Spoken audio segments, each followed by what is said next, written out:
and welcome to Happy Horror Time. I'm Tim Murdoch. And I'm Matt Emmert, and we are here today with a true horror icon, the star of the original Sleepaway Camp and a ton of other horror films. We're so excited to welcome to the Happy Horror Time podcast, Felissa Rose. Woo! Oh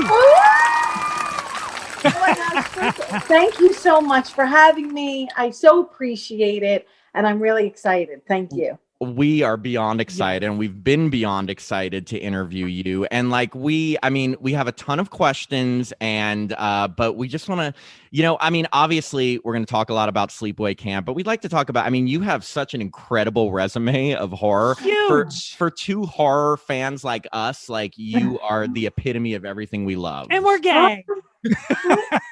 I love you. We are both very gay. No, speak for yourself. I'm very masculine.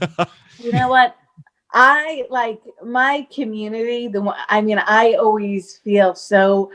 I'm in love with LGBTQ community, and I don't know if you know, but my father started the first gay resort in upstate New York when I was 7 in 1976. So it's just interesting, my lineage, my whole backstory with my family. So you were exposed to gay people at such a young age. I remember being small and it was the 70s, no less, in New York. It was just the most magical time and the most beautiful people coming together. And it was all about love and community. And I still feel that way today with the horror genre. It's I feel so fortunate to be amongst people for my whole life growing up who are just about coming together and enjoying each other. That's so cool. Do you find that, we have found that the horror community has such a large LGBTQ fan base. Do you find a huge part of your fan base being part of this community? Huge. It's merging of I think it just has to do with really loving each other without judgment. Yeah. I really find that it's just beautiful because I do a lot of conventions and I meet so many people, and it's about really embracing each other and all of the love. So it's just a happy party. I know. That's so cool. I can't wait to your dad and a resort in the 70s. That's groundbreaking. It was called Motel on the Mountain. And in Shout Factory's small doc that they did when releasing the Blu-ray, they had spoken with me, and I talked about it, and they put a picture up of the actual resort that I remember so clearly. And he would have me sing, "My name is Michael." That is amazing. Oh my God. No, that's stories great. I've never told before. So yeah, I would a long gown, and I would boogie. I think we got to get you booked to do that showstopper. We got a headlining show starring Felissa Rose singing. Wait, did you say, was that My Name is Michael? I just remember sitting there on a stool singing, and they were like, "Woohoo!" Oh my God, that's amazing. That's so fun. Anyway, going back to, and I know you've talked about this before, but so the audition process for Sleepaway Camp, I've heard tons about a candy bar. And my biggest question is, did you know you were auditioning for the role of a serial killer, and how did that all come about? But really, so interesting. I was 12 at the audition. I turned 13 by the time we filmed, so I was an old lady. But when I was 12 and I walked in, I didn't know that the role was for a serial killer. I just knew that they wanted a flat-chested. Things have changed. I was I don't know. Wait, did they really have flat-chested in the description? Isn't that funny? 1982, flat-chested. Wow. Different time. Wow. Okay. Anything went. We were very oblivious and happy, and we didn't know about all that other stuff. No repercussions. We need a flat-chested 12-year-old. Go. Who's a big-chested 12-year-old? Well, some people mature pretty quickly, Tim. That's true. I'm very mature. Yes. Okay, so you went in and they said they needed a flat-chested girl. Flat-chested, wide-eyed little girl. And so they said, go in. He's he wants to see all the little girls in New York City. And truly, when I did walk in to meet Robert Hiltzik, the original writer director, he and I felt like there was just a really nice vibe between us, a connection.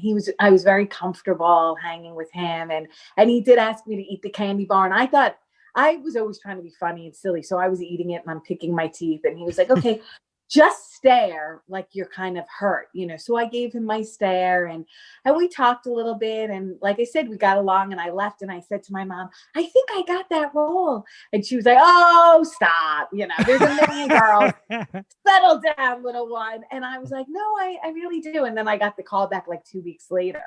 And all the girls from Broadway were there. I really wanted to be in Annie on Broadway. So I was more interested in the little girls there than like the audition. I was like, Annie was huge at that time. 82 was huge. Annie. I wanted to be one of the orphans. Was that too much? You're like, can we work a musical number into Sleepaway Camp? I was like, I wanted to be Ethel Merman growing up. Oh my God.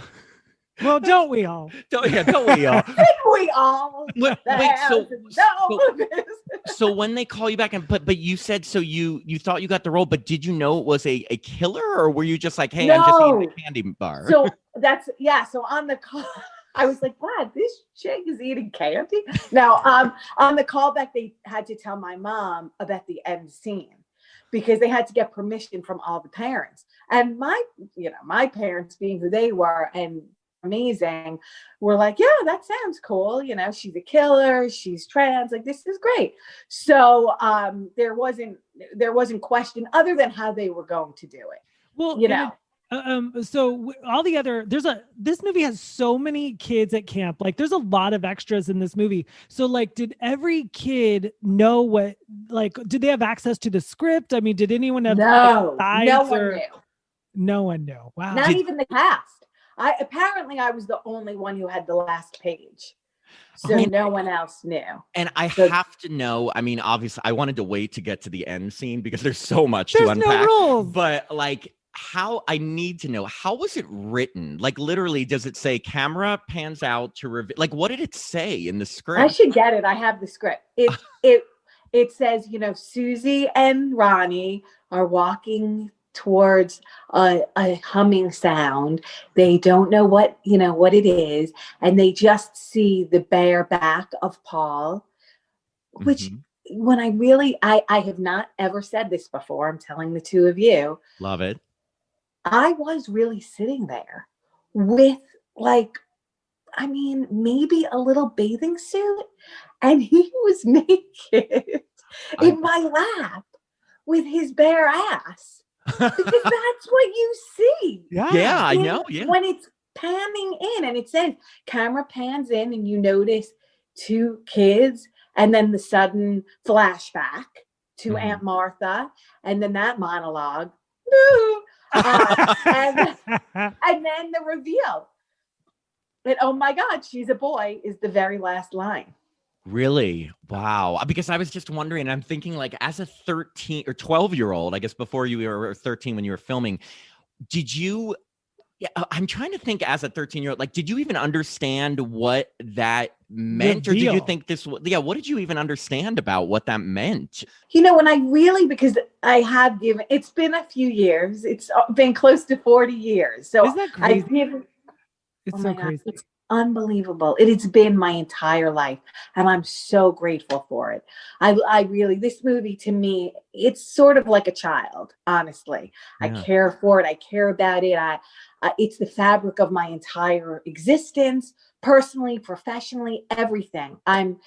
We're talking. I love that you embrace it. And we are grateful that you are. I mean, I think such a good movie. And that's one thing we want to make sure, like I've read different interviews with you, we've both seen many interviews with you, and that's what's so great. You embrace this character, this movie, and you're so appreciative of it. And as fans, like there's nothing better than that, than having someone who we idolize be so happy and appruritive. So thank you. I've met a couple and they don't always embrace it. And you're like, wah, wah.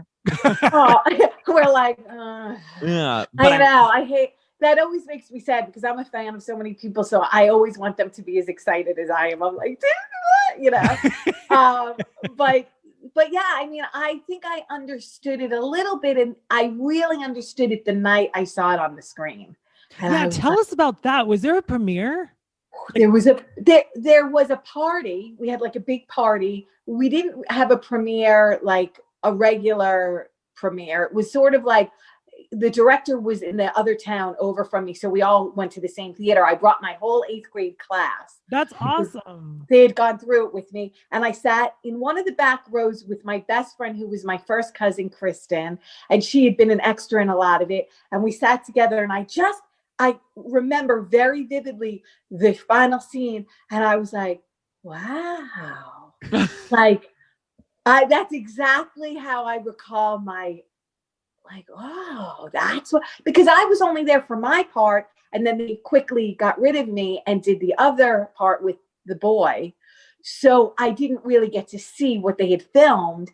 So it was all interesting because I'd never made a movie. I remember thinking, wow, are they going to cut my part out? I hope I made it into this film, which is kind of a weird thought. Without you, there'd be no film. Because you are the movie. Every day. Yeah. Like, but I do remember that must be like the little kid part that was like, And then when I saw it, I was really taken aback. I loved it. And now today I look at it like it's so fun. It's like good cheese, campy, 80s, sentimental, like shorts, cut off those shorts. I am shocked every time I watch the movie. Guys, girls, I can't do that. But I mean, good job, Talia. It's fashion. I mean, it was great. I mean, yeah, watching it's so 80s, which makes it so great. We were wearing our real clothes. All those boys and girls brought their real wardrobe. And the cutoff shirts for boys, I don't have abs right now because of the pandemic. Right now. Wow. I do.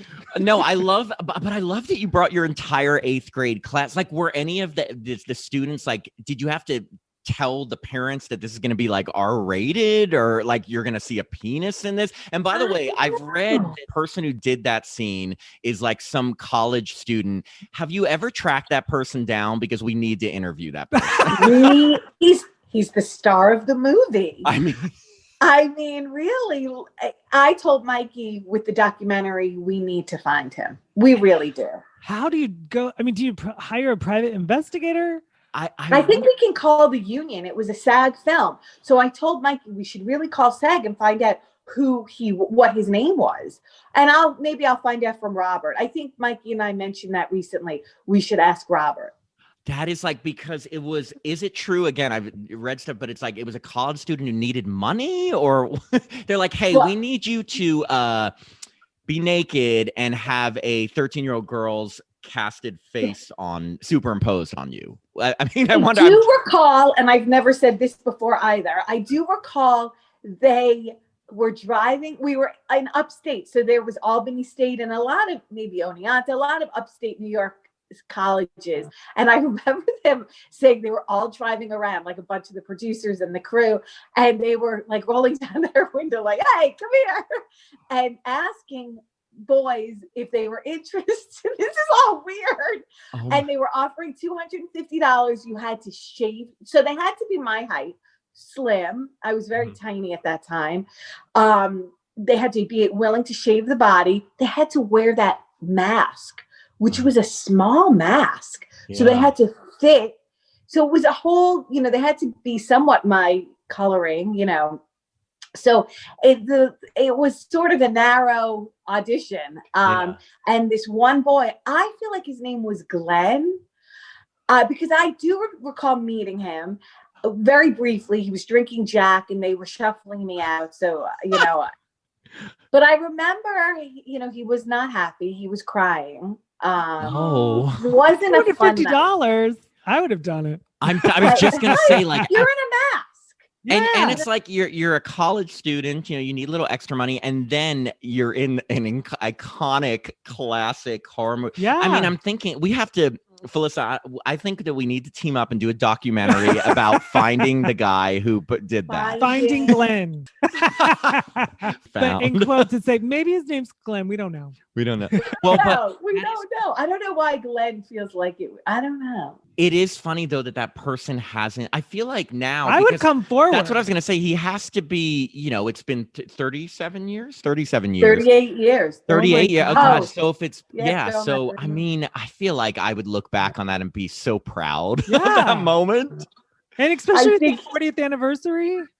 Yeah. He should definitely, announce who he is. But I don't know. But so moving on, the one character I wanted to get your thoughts on, and because Aunt Martha, one of I think all of our favorite characters, so incredibly kooky and just crazy good. And I was reading something that we were talking about, since we're coming to the 40th anniversary. You had said something about that you'd love to see kind of like a prequel or something. So what I wanted to ask you, like, what would be your idea for a great prequel? Like, would it investigate what Aunt Martha's life, or like, what do you think? I want only Aunt Martha. I think it's all about Aunt Martha. I think she is such a fascinating, iconic horror character that we have not explored. She's female. It's so rare that you see in our genre a female at the front, Yeah. I think she is the main monster of the movie. She's created everything.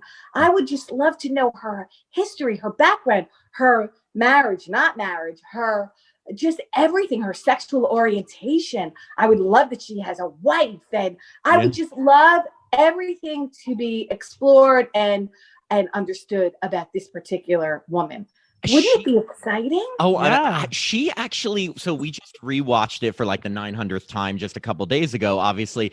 And she scares me. I don't know if it's the way which is a good thing, but she, like, the way she delivers her lines, the way she, like, that is a scary character. I mean, obviously you are a killer in it, but like, again, like you said, as a kid, your frame of mind is framed by, obviously, like, you've been through a tragedy with the dad and the sister getting killed, but like the way she, it's just a crazy character. I think that would be a great idea. But she's also funny. I mean, she's also funny. It's scary and funny, which is a great combo. What was Desiree Gould like as as a person outside of that role? Sweet. So she's like very New York. So a lot of New York women are big and over the top and, have that sort of way about them. So she already kind of had that, like, oh, doll, I love you. And then Robert kept encouraging her to go bigger and broader and, really like do it up with to me, she was almost like Joan Crawford. There was like a very mommy dearest, essence about her. And the finger and the beret. I mean, just that clothing is scary. Her wardrobe could scare anyone. It was so big and bright and over the top. Jonathan Tiersten, who played Ricky, was terrified of her for real. Like, he was like, I want to leave right now. And I was like, why? This is amazing. He's like, I don't know about this. This is weird. No, but that's like a testament to her behalf of playing that. But I don't know. I just get freaked out by really over the top like personalities like that. And so when I watch that, she scares me in a good way, though, because in a good way. It's like a scary, like, what is she doing? I know, it is so scary. And then the reveal, obviously, at the end of what she's saying. Yeah, it's so, but I'm just like, going back to the 80s, it all just is such a perfect storm for a movie. Speaking of the 80s, I have a question for you. I love it too. We're BFFs now. Oh, I hope so. I mean, this is like the greatest. Go on. You're speaking of the 80s. Speaking of the 80s, you said in somewhere that you went to Studio 54 after the movie. So were you like 13, 14 going to Studio 54? Yeah. How is that possible? I don't know. I did a lot of clubbing in Manhattan when I was like 14, 15, 16. I remember specifically 15, and I went with John Dunn, who played Kenny. Hey, believe that? I thought he was like the hottest guy in the world. I agree. He was Tad Martin on All My Children. Yes. He even took me to the set. I got to visit All My Children. I got to meet Erica Kane, who was my all-time Susan Lucci. I even named my daughter Bianca because Erica Kane had a Bianca. I love that. And then we went to a club that night and I drank like 10, what are they? It was like tequila sunrise and The perfect like, preteen drink, by the way. Like, right. It's a total little teenager drink. And like went in the front of the club and like lost it. And he was like, we need to get you home. He was older, so he got me in. But again, 80s, you could do anything you want. It's crazy. Listen, I had fake ID and I just went everywhere. I love it. And what was I gonna say? And I know like Jonathan Tiersten, you like, you know, we've seen lots of things. So were you guys like, I know you had a crush on him, but were you guys like dating? I want to hear about the romance on the set. So I was your typical 13-year-old. Hormones must have been out of control. Couldn't wait to meet all the boys on the set. I'd probably be the same way. Yes. At 13 also he would have. Yes.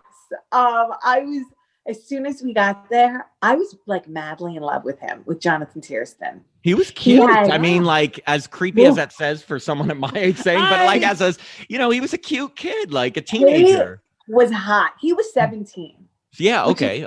Which is weird because I was in 8th grade and he was a senior. I had an 8th grade. You guys looked the same age. I know. I was obsessed with him from go. So as soon as I got there, I was like writing little notes and I was all, oh, I am so getting with him. You got to play. And he finally said, okay. And the scene where the two of us are walking and he's telling me that he wants to play tag, and I'm saying, I don't know if this is going to work, Ricky. And then we see we see Judy. That night, must have been like a Friday night. So we had the weekend off. He invited me to his room and we went to his room. And I remember sitting on the floor watching a movie and he kissed me and we made out. And we kissed so much that he was like, okay, you have to leave now. Oh, because I was only 13 and he was like protective of me. Right. Was he worried because you were so young? Was he like, oh, maybe I shouldn't even know? Yeah, he was like, we discussed it the other night. He's still my best friend and we talk every single day. So the other night he was like, yeah, you know, I had to like escort you out of the room because I just didn't want you to do that at 13. He said, and plus the big girls who were playing volleyball, all the like hot girls came to the set and he fooled around with like one of the girls. So he, you know, she was 17. Wow. She was experienced. She was so experienced. She was not 13. So this is like a cute little on-set romance. But I know, then you guys broke up with me and broke my heart. Oh. And it crushed me and they had to shut production down for a day because I was so brokenhearted. Shut up. Wait, are you serious? Yeah, I was that drama. I was very extra. Yes. Wait, I love that. I thought that was a joke. Oh my God, that's a broken awesome. heart is real. At 13, so real. It's and I was in love with him. Like, in fact, we were so in love because he says he was in love with me too. That once the film wrapped, we didn't know each other, but in our 30s, we were both single, like 31. And we rekindled our romance for a little bit. Oh. Yeah, I was going to ask you. So you filmed the movie, it comes out in 83, but like, did the movie like come back into your life and like when the internet came around? Cause then all the sleepaway camp people can find each other and connect. And then yeah, was it big when it first came out, or is it be more of a cult classic like afterwards, like Tim's saying? No, it was big. Like it came out November 18th and against Yentl. I love Yentl. One of my mom's favorite movies. She's obsessed with Barbra Streisand. I like it too. I love Yentl. I'm trying to think what I would have gone to see Sleepaway Camp. My mom would have been in Yentl. Oh my God. Mike Perez calling me. Oh. Mike Perez. Does it tell him we have tons Perez. more to talk to you about? No, but yes, shout out. He'd be calling right in the middle. He's like, are they creeping you out? Are they weird? Like, no, but definitely shout out because Mike Perez was so incredibly helpful connecting us to you. So thank you, Mike. But I do want to hear about Yentl versus Sleepaway. I love you so deeply. One of my dearest, closest friends. Me too. That's awesome. I love him. But yeah, so it was big November 18th. It was the number one film. It made $11 million at the I box love office that. Wow, through that's the big year. for 83. Huge. It was only made for 350,000, and then it made a second appearance in theaters in June of 1984. I love Oh, that. that's like a re-release before re-releases even existed. It was a re-release. They decided we're going to re-release this camp movie, I guess, during summer where teenagers could go watch it because it did really well. So that was very exciting. But again, I was young. I was really into boys now in my school. I was doing commercials and plays and trying to pursue a musical theater career. And then when they did the sequels 2 and 3, the same manager called and said, "Do you want to read for the new sequels?" And I said, "Sure." And I went and I met with Michael Simpson, the director of the sequels, and I just sucked. Like, I was so bad because it was a different Angela. She was like, it was dark comedy. Now, late 80s, we saw a different kind of humor in horror movies. So Yeah. I didn't read I remember sitting on the couch in his apartment. I was like, I'm really not good as this Angela. Like, I'm the introverted, awkward, young Angela. This is a more mature, like, bitchy in a fun way. And he loved Pamela Springsteen, so he cast her, and I went off to college, and then the internet came about eventually, and That was my next question about the Yeah. sequels, because obviously people who absolutely love the original then suddenly see the sequels and it's a new Angela. And yet, did you feel so you went to audition, but it was just so different? Because you're right, that number 2 and 3 definitely are very, very different. But it wasn't like you wouldn't have played the character. You just, like you said, it just wasn't the right fit for what the direction they were going. Is that why they went with someone else? I decided that I really I wasn't 100% sure I wanted to be an actor, but I decided I wanted to go to school for acting. Mm-hmm. So I decided to apply to NYU Tisch School of the Arts. And that was the only school I really wanted to go to because I love Manhattan and I really wanted to study both psychology and acting. So I applied only to that school, early admission at 16, and I got in. And then when I got in, I asked if I could go film because they were doing the sequels back to back in Georgia.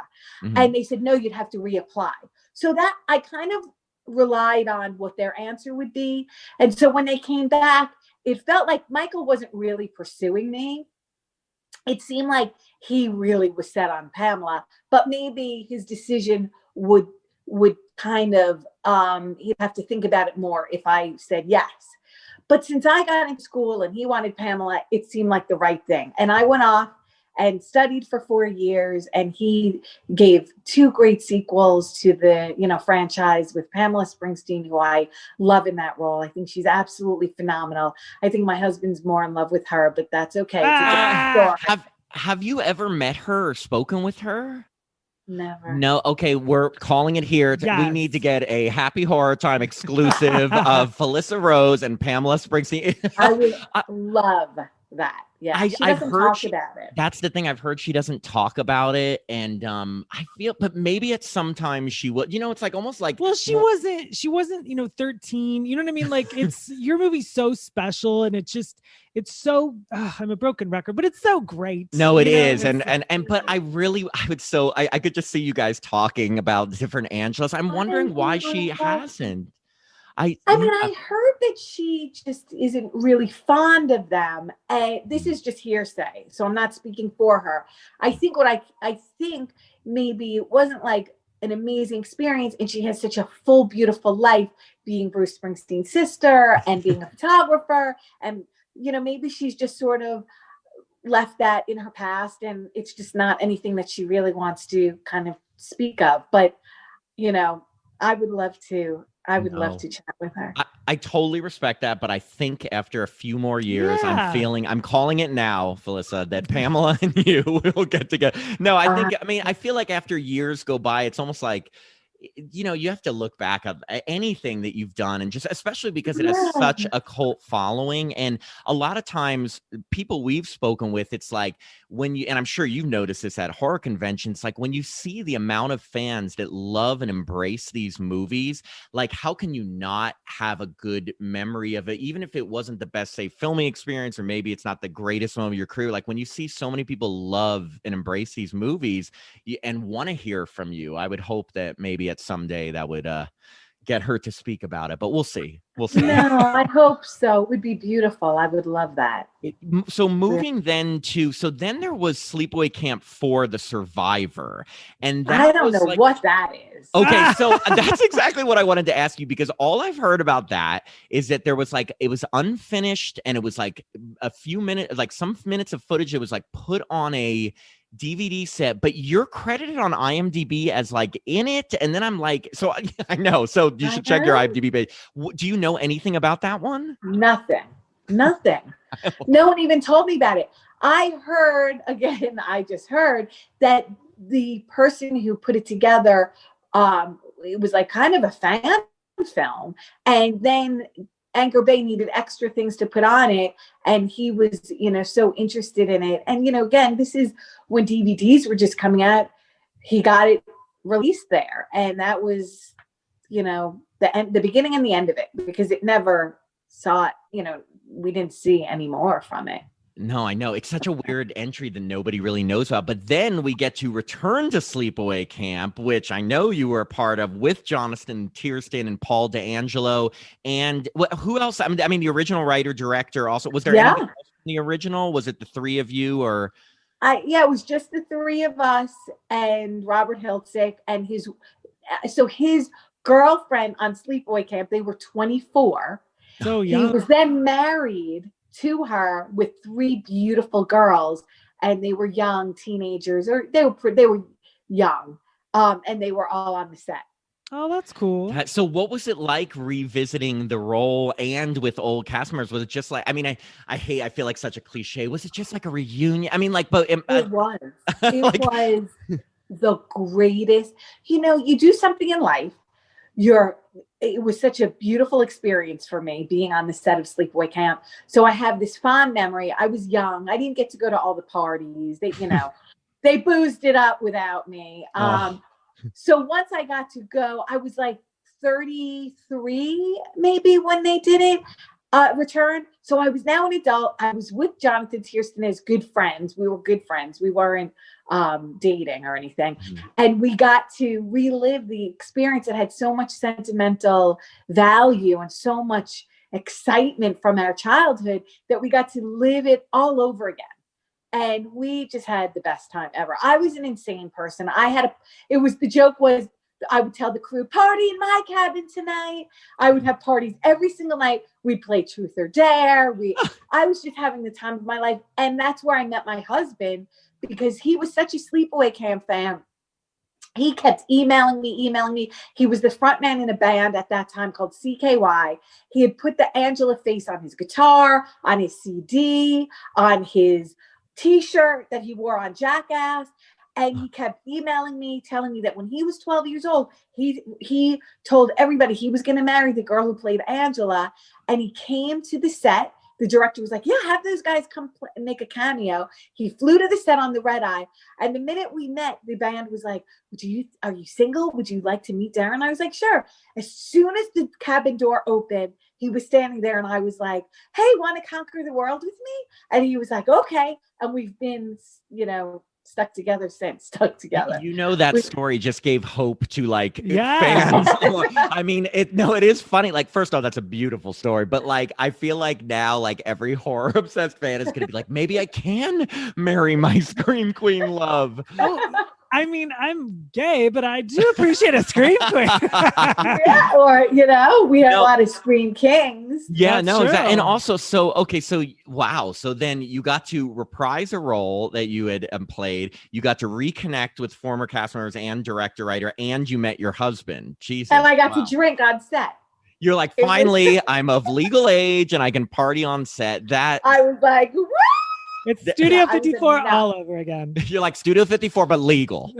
Legal. Oh yeah, and Tom Vandell, who played Mike, the wet kisser in the Mhm. original, was our executive producer. Oh, See, that is so cool because like that first off, that shows that people truly love this movie and that want to return to it. And like what I think something we both love is when we talk to someone who is like so happy and excited about like the roles that they would love to reprise them and like continue the legacy of it.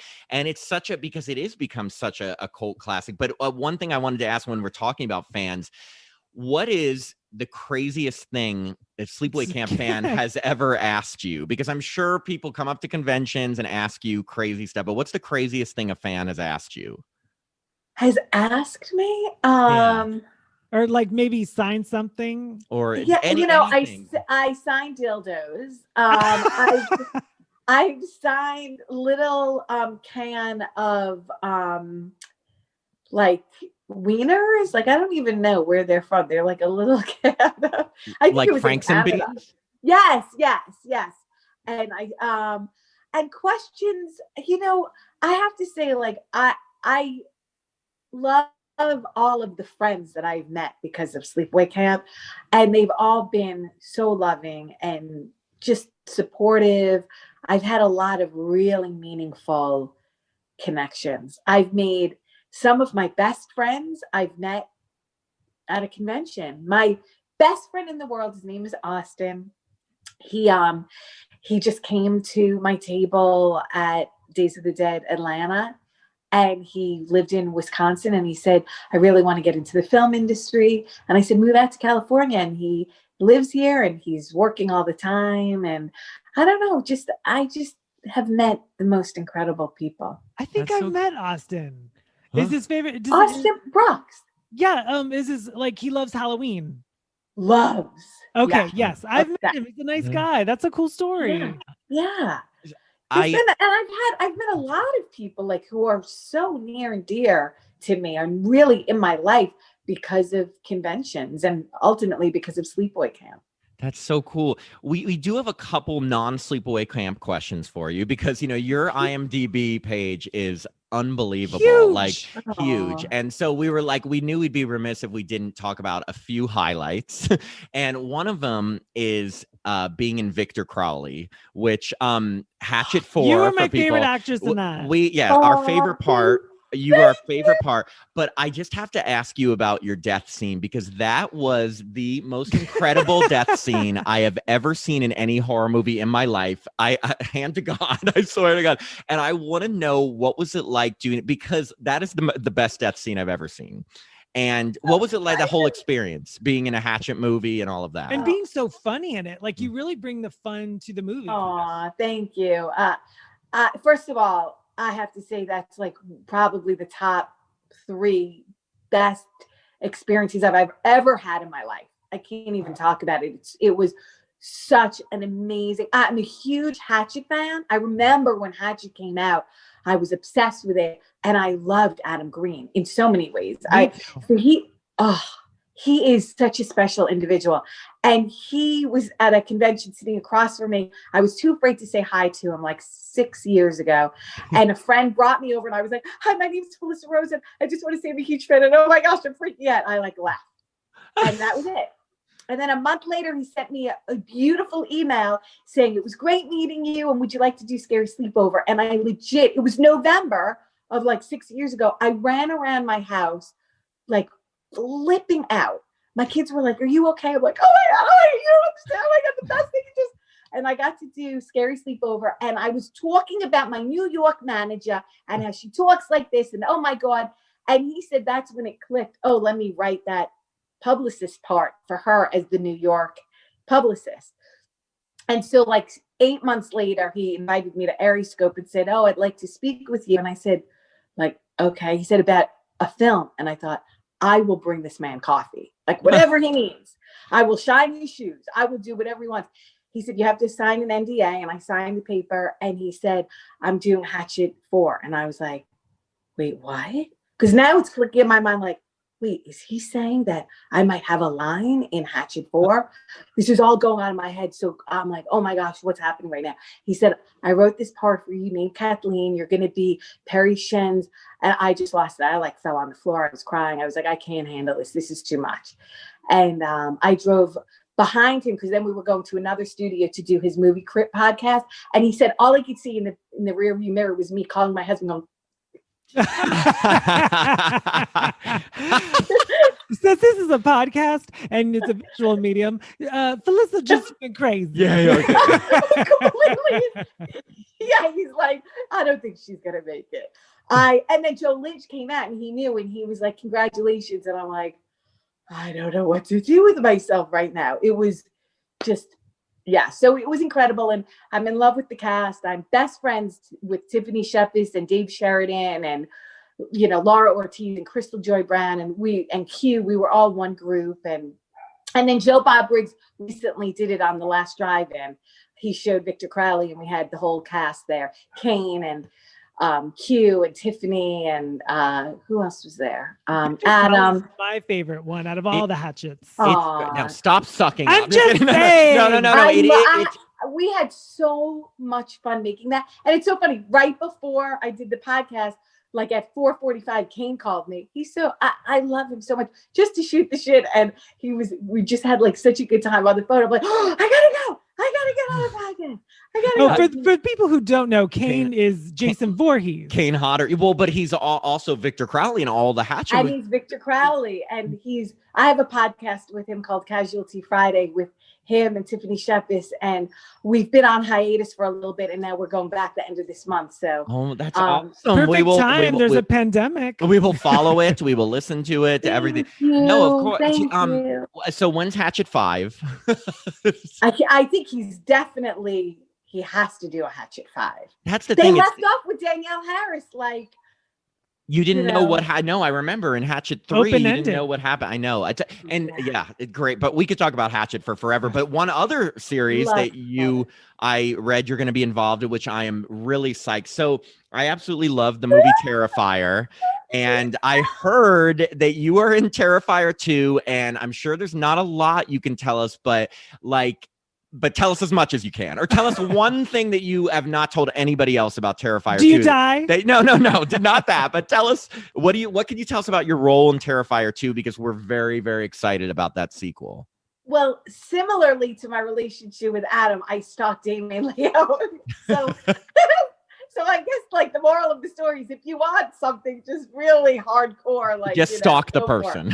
Stalk the person. I learned from my husband. I used to call him the lazy stalker. So, but yeah, I was so thrilled when Damien called and said, "I have this cameo for you. It's a really fun little part. I play teacher, and I love my scene. It was super fun. We won't get you in trouble. You're like, I'm not allowed to say anything. Like, I can't say anything else. But I will tell you this. This movie will be probably the biggest horror movie to come out in the next. I thought the first one was like mind-blowing. It was. And this one is going to make the first one look like, you know, a little tiny picnic. This like Little House on the Prairie. It's yes. Terrifier, it's such a great. I mean, I love the clown. I forget the name of the actor who played Art the Clown, played by David Howard Thornton, beautifully. Yeah. You should have him on. Oh, I mean, if we could, we would. Of course, I'll introduce you. He's one of my dear friends. Oh, and you'll love him. He's one of the sweetest, most thoughtful, most talented people. Really and terrifying. And that's the thing is he has created such an iconic villain in an age where, you know, obviously we have the iconic villains from the 80s who are still, you know, at last right. Today. Who's current? But that's the thing. Who is a current new villain? Victor Crowley and Art the Clown. Exactly. And you're in both. So and I was like, I have to be in both.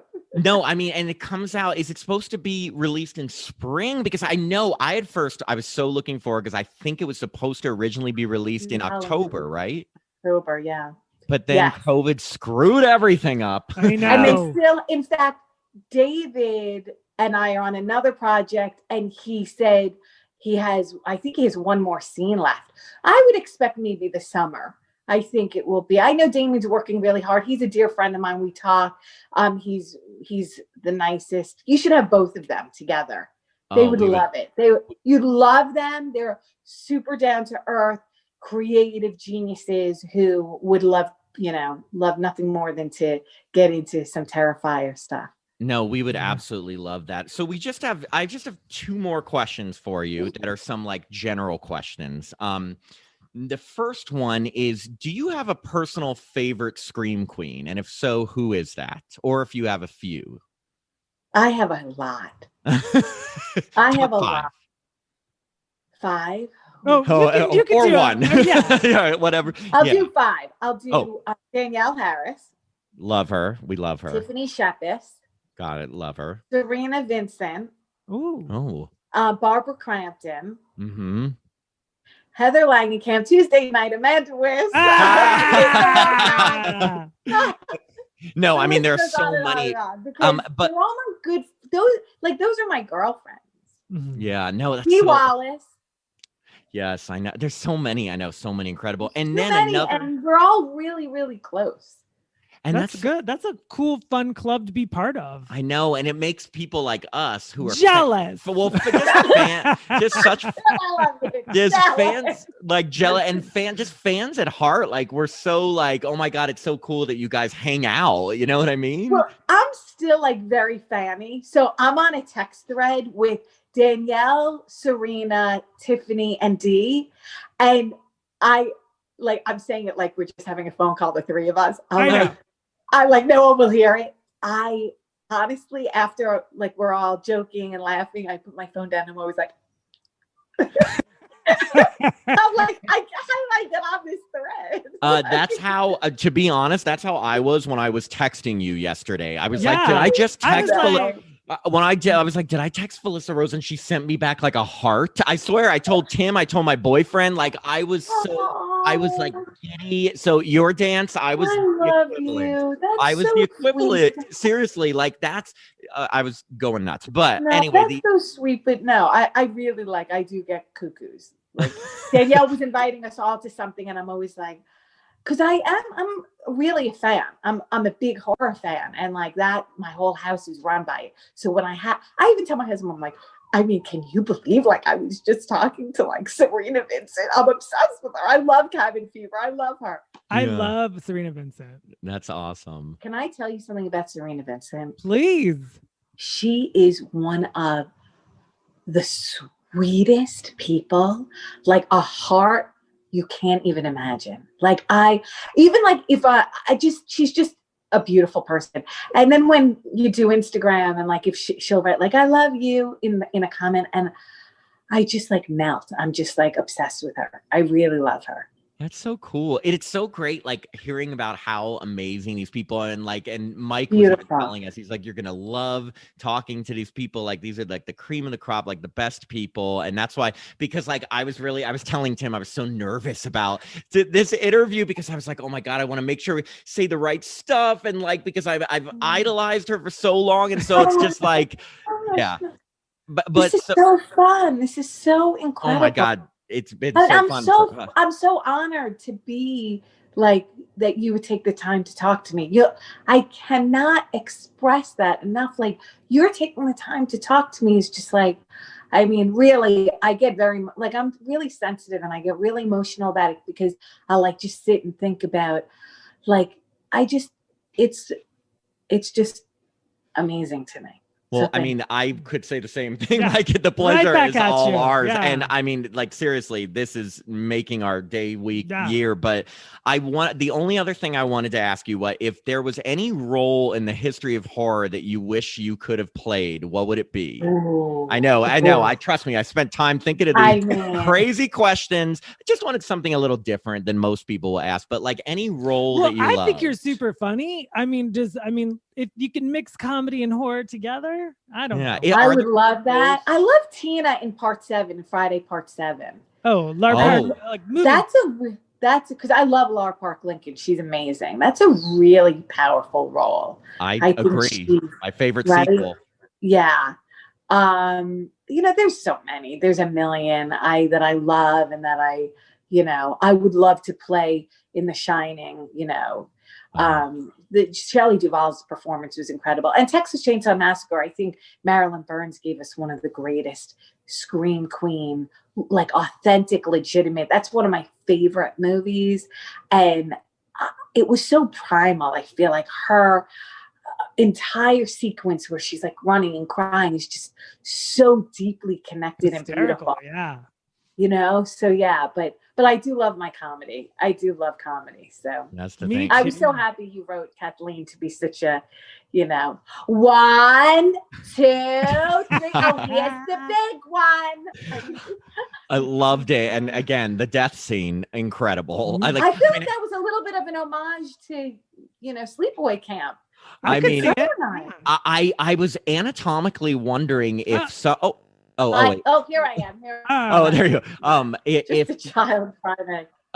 Yeah, I think your own arm is stuck inside of you and outside of your mouth. And I was like, I don't know if that's anatomically correct, but I am loving it. And the fact that it still works when it's like. And the best is that the cell phone is still in your hand at it. It's like, it couldn't be better, but like to be able to have that role in the movie like it, it's so iconic and amazing. And that's why we love it. Wasn't Dave Sheridan hilarious as Dylan? Yes. He's Doofy from Scary Movie. And people never realize how many characters he's played throughout his career. And he's hot. I agree. And he's hot. Good looking dude. Yes. I've done I could say because he's like my brother. I've done like 10 films with him recently. So he and I together, he'd love to do your podcast. Ooh. He's so fun and so funny. And I thought he was brilliant in Victor Crowley. Yeah, that's just so many. Dylan, No, but that's the thing. There are so many people that we want to talk to and we hope to talk to. But literally being able to talk to you, like that was one of the top on our list. Like seriously, we're not just saying that. Literally, we were going crazy. It's such an iconic role that everyone who loves horror loves. Whoever's listening to this podcast and hasn't seen Sleepaway Camp, what are you doing with your life? Go see it. Get it and watch it. But there's, Sleepaway Camp, of course, but there's so many other amazing movies that you've been in and so many other great horror movies and so many upcoming. Like you must be so busy, like the amount of movies that are coming out and conventions and just things. And from a fan's heart, thank you so much for doing conventions. Thank you so much. Because thank you for having me. That means conventions. It blows my mind still every time. I'm like, just gratitude. Yeah. Well, I think that is good. We should want to give you the rest of your evening. I love the two of you. Please stay in touch with me. No, Absolutely. of course. Where do you live? Where are you? We're in Los Angeles. Oh my! Hollywood. We have to hang out. Please make that happen. I feel like I've known the two of you forever. It would be our honor, and we would love to get drinks with you. Yeah. Mikey's going to be like, you don't know what you're in for. She's bananas. She's like Studio 54 since age 13. Oh my God. Drinking since 1983, baby. Well, thank you so much for your time. I love you. Thank you. I'm honored. Thank you for having me. This was so fun. This is so fun for us. And thank you. Wish you like a safe, happy holiday season. Definitely. You as well. Travels, everything. Thank you. And we will be in touch when we're planning to release the interview next weekend. So we will let you know, give you the link. Please text me, reach out to me anytime. And let's make sure we all go out. We'll get Mikey. And I love the two of you. Thank you. With all my heart. Thank you for having me. Of course. Thank you. Have a nice evening. We'll talk to you soon. Too. Okay, take care. Bye. Bye. We hope you enjoyed this episode of Happy Horror Time. This podcast was hosted by Matt Emmer and myself, Tim Murdoch, and co-produced by Jacob Randall. You can find Happy Horror Time on Apple Podcasts, Spotify, and other platforms, including Happy TV, a free streaming app with content dedicated exclusively to the LGBTQ+ community. That's Happy TV with an I. You can follow the podcast on the Happy Horror Time Facebook page or Instagram or Twitter at Happy Horror Time. If you'd like to contact us directly, you can email happyhorrortime@gmail.com. We'd love to hear from you. And if you'd like to support the podcast, please visit patreon.com/happyhorrortime. We have some upcoming bonus episodes and additional content that will be released just for our patrons. I'm Tim Murdoch. And I'm Matt Emmert. And Thanks thanks again for listening to Happy Horror Time.